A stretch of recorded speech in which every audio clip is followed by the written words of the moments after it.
रात को 2 बजे के करीब कॉल आई है और आगे से अब्यूजिंग लैंग्वेज में आदमी शुरू हो गया बोलना और थ्रेट्स देने लग गया। तो उसके बाद जैसी उसने भाषा इस्तेमाल करी उसकी भाषा में मैंने उसका जवाब दिया और पुलिस प्रशासन के बीच में जो है वो एप्लीकेशन दी है कि ये जो भी व्यक्ति है इसकी जांच की जाए। सर, आपने ये सवाल भी उठाया है पुलिस प्रशासन पर भी, रात को सो जाते हैं, रात को फ़ोन नहीं उठाया जा रहा है, क्या कहेंगे? नहीं, SHO साहब चेंज हो गए एक्चुअली, तो वो कई बार बीच में से उस तरीके की चीज़ें हो जाती है। मुझे सुबह पता लग गई थी और SHO साहब ने बाकायदा आज सारी जो है वो रिटन में स्टेटमेंट ली है। मैंने बगैर किसी नाम के फ़ोन नंबर दिया है कि ये इस नंबर से कॉल आया और इसने इस प्रकार से भाषा का इस्तेमाल किया और मुझे थ्रेट देने का काम किया।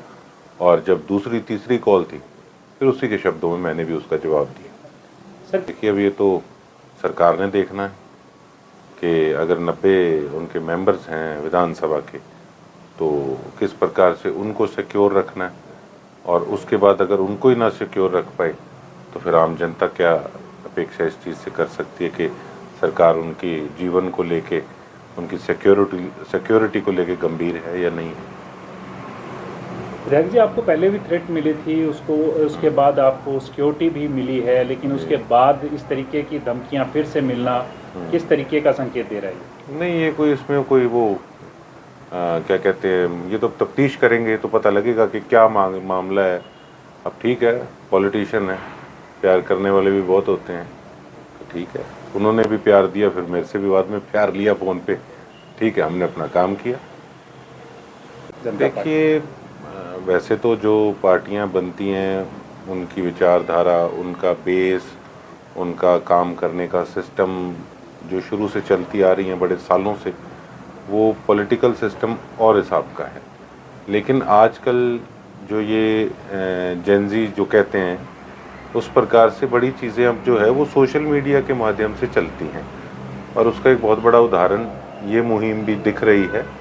तो ये कहीं ना कहीं हमारे युवाओं की भावना को प्रतीत करने का काम इस सारे एपिसोड से हुआ कि हमारे ही देश के नौजवान साथी आज कितनी पीड़ा के अंदर हैं। बेशक वो अपनी जॉब को लेके हैं, बेशक वो अपनी और अपने परिवार की सिक्योरिटी को लेके हैं, या बेशक किसी और चीज़ को लेके, क्योंकि हमारे देश के अंदर इंसान की कोई वैल्यू नहीं है, कोई जान की उनकी वैल्यू नहीं है। तो कुल मिला के देखो, हर आदमी अंदर से आज परेशान है। और जब भी हम दूसरे विकसित देशों को देखते हैं तो आप तो देखते हैं कि यही जिनको जेनजी जो आप बता रहे हैं, तो ये ज़्यादा जब एक्टिव रहते हैं, ये देखते हैं, ये लोग कंपैरिजन करते हैं कि आज हम लोग कहाँ स्टैंड कर रहे हैं और देश कहाँ स्टैंड कर रहे हैं। तो एक उनका दुख, उनका दर्द, ये उबाला जो है, कि वो उबाला उठा है कि सही दिशा के अंदर हम नहीं जा रहे, सालों साल हो गए, हम आज वहीं के वहीं खड़े हैं। देखिए, तो स्पष्ट दिख ही रहा है। और देखो, जो यंग जनरेशन होती है वही फ्यूचर देश का तय करती है।